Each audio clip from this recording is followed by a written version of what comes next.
Hello दोस्तों, नमस्ते प्रणाम। मैं ललिता मिश्रा अपने यूट्यूब चैनल ललिता देहाती गीत में आप सबका स्वागत करती हूँ, अभिनंदन वंदन करती हूँ, नमस्ते प्रणाम करती हूँ। तो आप लोग को एक बहुत ही प्यारा, बहुत अच्छा ससुराल और मायका के दोनों की तरफ से आप लोग को एक कजरी गीत सुनाऊंगी। तो आप लोग सुनिएगा और कमेंट बॉक्स में ज़रूर बताना कैसा लगा आप लोग को यह गीत। हमका भाव नाही घर के तोर परान पिया, बड़ी परेशानी पिया ना। हमका भाव नाही घर के तोर परानी पिया, बड़ी परेशानी पिया ना। तोहरी बहिनी हमरी नंदा कर काम नाही धंधा, तोहरी बहिनी हमरी नंदा कर काम नाही धंधा। इनका भेज दा ससुरवा भर पानी पिया, बड़ी परेशानी पिया ना। इनका भेज दा ससुरवा भर पानी पिया, बड़ी परेशानी पिया ना। हमका भाव नाही घर के तोर परानी पिया, बड़ी परेशानी पिया ना। हमरी बहन तोहरी साली देखा कितनी बानिराली, हमरी बहन तोहरी साली देखा कितनी बानिराली। इनका लाए दा चुनरिया रंग धानी पिया, बड़ी परेशानी पिया ना।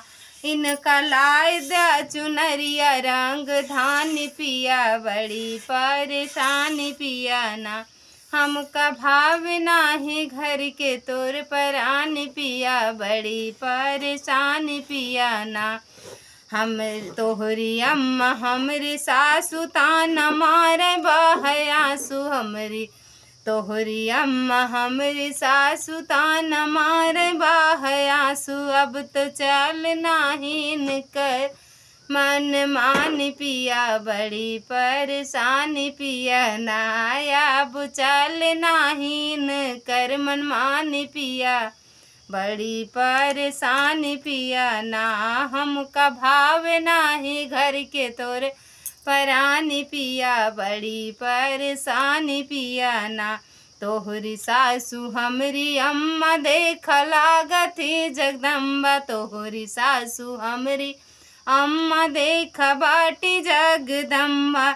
इनके पूजा कर दुई नौ परानी पिया, बड़ी परेशानी पिया ना।